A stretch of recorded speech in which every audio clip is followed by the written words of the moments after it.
Assalamualaikum.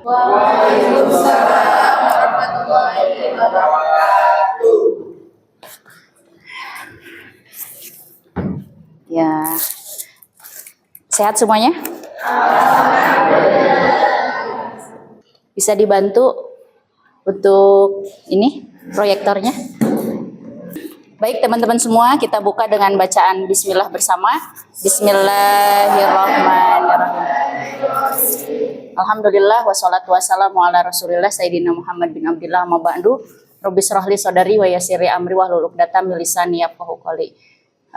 Alhamdulillah hari ini kita bisa bertemu di perkuliahan seperti biasa, yaitu di perkuliahan dakwah Islamiyah, di mana untuk pertemuan hari ini kita akan lanjutkan, nanti ada yang presentasi. Namun sebelum itu Ibu dulu yang mau presentasi tentang fungsi dan tujuan dakwah. Namun sebelum itu Ibu akan absen dulu. Ai Epa ada? Encep? Izin. Oh izin. Kemana Encep izin? Nggak tahu. Nanti yang presentasi mohon dipersiapkan untuk ini ya presentasinya. Oke, di sini kita akan belajar mengenai fungsi dan tujuan. Coba Ibu mau tanya, apakah fungsi dan tujuan itu sama? Beda ya. Fungsi itu apa? Manfaat. Tujuan? Ya, tujuan. Coba contohnya seperti ini filosofinya tentang fungsi dan tujuan itu ya. Ibu tuh haus. Ibu minum. Air minum itu bisa menyebabkan diri Ibu tuh nggak haus lagi. Mana fungsi, mana tujuan? Fungsi itu air minum dan bisa menjadikan Ibu tidak haus lagi, itu adalah tujuan. Itulah fungsi dan tujuan. Kalau fungsi dakwah Islamiyah itu dalam Al-Quran itu disebutkan, wahai manusia, sembahlah Tuhanmu yang telah menciptakan kamu dan orang-orang yang sebelum kamu agar kamu bertakwa. Dari segi tingkatan isi, ini bisa disebutkan bahwa fungsi dakwah adalah menanamkan pengertian. Artinya menanamkan pengertian itu bukan kita itu sekedar teori saja. Nah, kalau kita sekarang fungsi dakwah itu nanti tujuannya untuk apa? Untuk mengabdi kepada Allah Subhanahu wa taala. Fungsi kita itu di sini adalah menanamkan pengertian kepada orang lain bahwa fitrah manusia itu adalah ibadah. Manusia dilahirkan ke dunia ini untuk ibadah seperti yang telah diperintahkan oleh Allah Subhanahu wa taala. Artinya kalau manusia keluar jalur dari koridor fitrahnya, maka kita sebagai pendidik agama Islam atau guru-guru PAI harus menggiring kembali kepada mereka untuk selalu tahu fungsinya mereka hidup itu apa. Bahwa fungsi dari hidup kita itu adalah ibadah, kitanya juga harus sharing dakwah. Karena dakwah itu apa? Sharing kebaikan kepada orang lain. Nah, di sini bukan hanya menanamkan pengertian saja. Artinya bukan hanya teori-teori saja. Kita tahu sholat itu wajib, tetapi kita tahu esensi dari sholat itu apa. Gitu. Jangan seperti itu. Tanamkan bahwa secara fitrah manusia itu hanya untuk beribadah. Kita duduk di sini, ibadah. Kita tidur, ibadah. Semua yang dilakukan adalah ibadah. Makanya setiap pagi kita berdoa ya kepada Allah Subhanahu wa taala. Target hidup kita itu 3. Allahumma inni as'aluka ilman nafi'an wa rizqan thayyiban wa amalan mutaqabbalan. Itu yang harus selalu ditanamkan kepada diri kita sebagai agen dakwah. Inilah ya. Semua yang ada di sini adalah agen dakwah nantinya. Karena guru PAI, tanggung jawab kalian itu besar di sini. Maka sejarah yang harus ditorehkan kepada diri dan kepada orang lain untuk diseringkan nanti kebaikan-kebaikan, tanamkan pengertian-pengertian yang benar-benar baik yang dilakukan oleh diri Anda dan untuk diberikan, diseringkan kepada orang lain. Jangan sampai kaburo maktan indallahi antakulu malataf'alun. Jangan sampai apa yang kita sebutkan, apa yang kita perintahkan, kita sendiri tidak melakukan. Ngajak ke orang lain baik, kita sendiri tidak baik.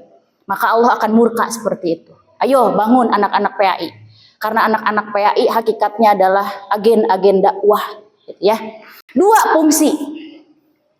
Fungsinya itu membangkitkan kesadaran, timbul rasa semangat.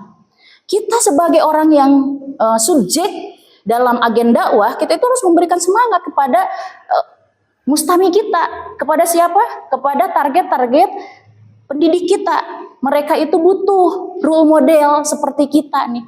Jangan sampai saya tuh lulusan PAI, tetapi dalam penampilan tidak berpendidikan, tidak agamis, tidak islami. Role model yang bagaimana yang harus dituruti. Nah, di sini kita tersadarkan bahwa memang seorang subjek, seorang role model, seorang yang harus menseringkan kebaikan dalam dakwah Islamiyah itu adalah selain memberikan pengertian-pengertian bahwa fitrah manusia itu adalah ibadah, dia juga harus bisa apa? Memberikan semangat kepada targetnya, objek dakwahnya. Karena kita subjek dakwah, mereka yang benarkan adalah objek dakwah, dan itulah yang harus dijadikan semangat. Yuk nak, kita belajar bareng tentang arti kehidupan yang sebenarnya. Apa arti kehidupan sebenarnya? Melakukan hal-hal kebaikan. Sholat wajib, lebih wajib daripada apapun. Manusia diciptakan ibadah, ya kan? Manusia diciptakan untuk ibadah. Manusia juga harus melakukan hal-hal kebaikan yang diperintahkan oleh Allah, diantaranya sholat. Sholat itu adalah amalan yang paling utama. Disebutnya juga tiang agama. Kenapa kita harus sholat? Nah, jelaskan ke anak-anak, semangat mereka sholat. Jangan sampai ada ancaman. Kamu kalau nggak sholat, neraka, dan lain sebagainya. Nah, itu yang tidak boleh diberikan mindsetnya kepada anak-anak tentang pengajaran-pengajaran dakwah Islamnya. Tetapi berikan semangat. Mau semangat gimana kalau subjek dakwahnya juga melehoi, gitu ya. Kita seorang PAI udah muak bu, aku tuh dengerin ceramah ini, ceramah itu, muak banget. Itu cobaan bagi anak-anak PAI. Padahal ketahuilah bahwa anak-anak PAI itu adalah jalan surga untuk diri kalian sendiri. Ayo, tidak ada kata terlambat untuk baik. Hari ini, ke depan, dan ke depannya lagi. Oke, lanjut ya. Nanti kita lanjutkan, ada 2 orang yang mau presentasi. Nanti ada Susi dan ada ini ya, Salimah untuk itu presentasikan. Yang ketiga, mengaktualisasikan dalam tingkah laku. Nah, ini tidak kalah penting.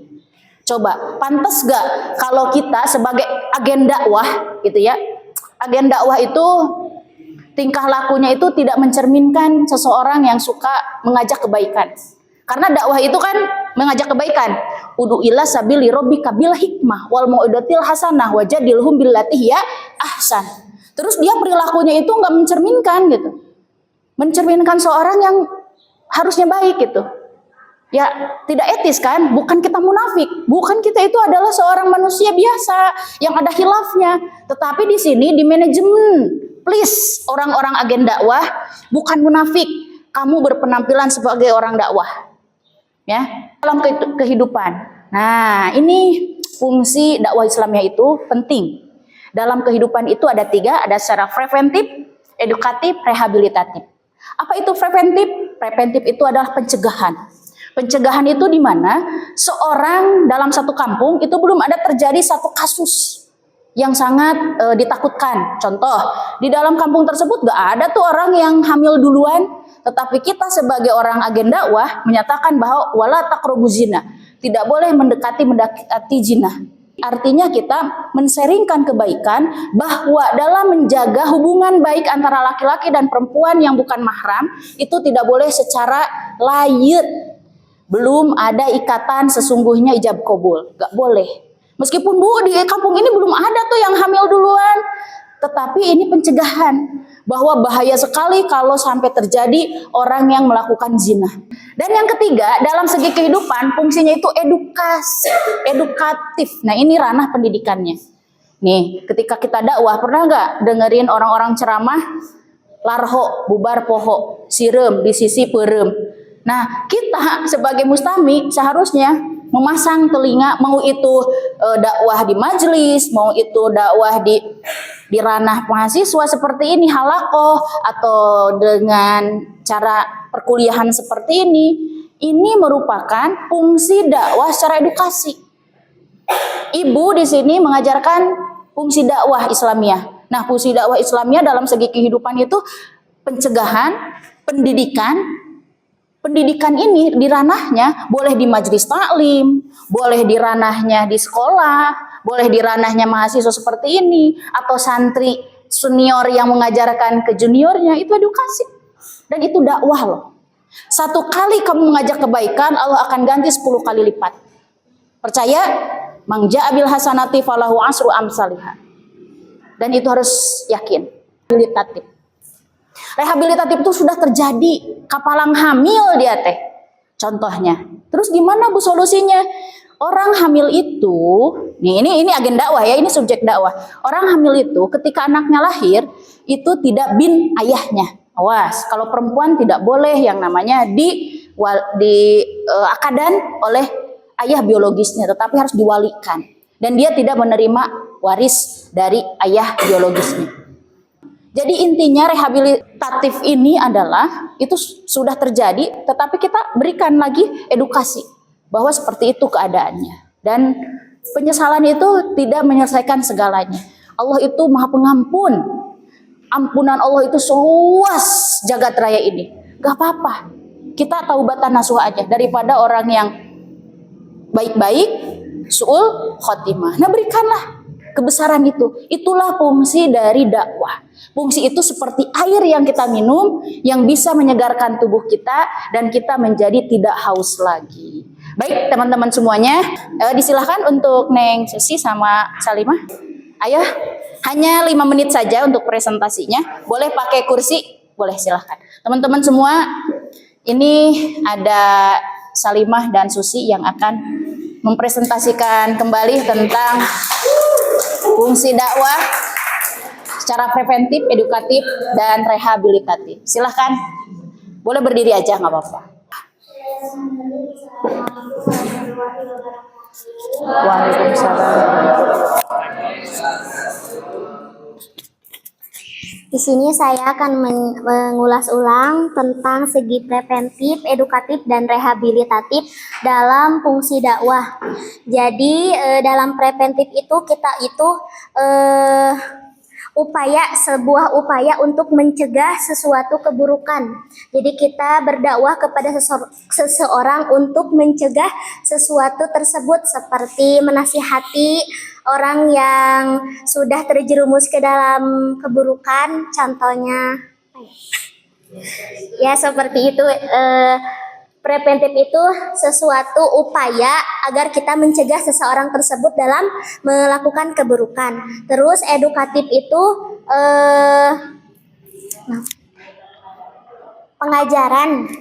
Edukatif bersifat untuk mendidik seseorang.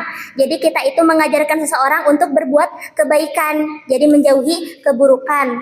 Terus yang terakhir rehabilitatif itu sesuatu yang sudah terjadi, seperti yang tadi sudah Ibu jelaskan, seperti orang yang berzina gitu. Jadi kita itu harus bertaubat. Jadi kita menghayap gitu supaya bertaubat seseorang tersebut. Terima kasih. Assalamualaikum warahmatullahi wabarakatuh. Teman-teman, karena memang waktunya kita terbatas, mudah-mudahan minggu depan kita sudah bisa bertemu lagi ya. Insya Allah kita bertemu dengan mata kuliah yang sama itu ya, di dakwah Islam. Ya, baik teman-teman, kita tutup dengan bacaan hamdalah bersama. Alhamdulillahirabbil alamin. Wallahu muwaffiq ila aqwamit thoriq. Wassalamualaikum warahmatullahi wabarakatuh.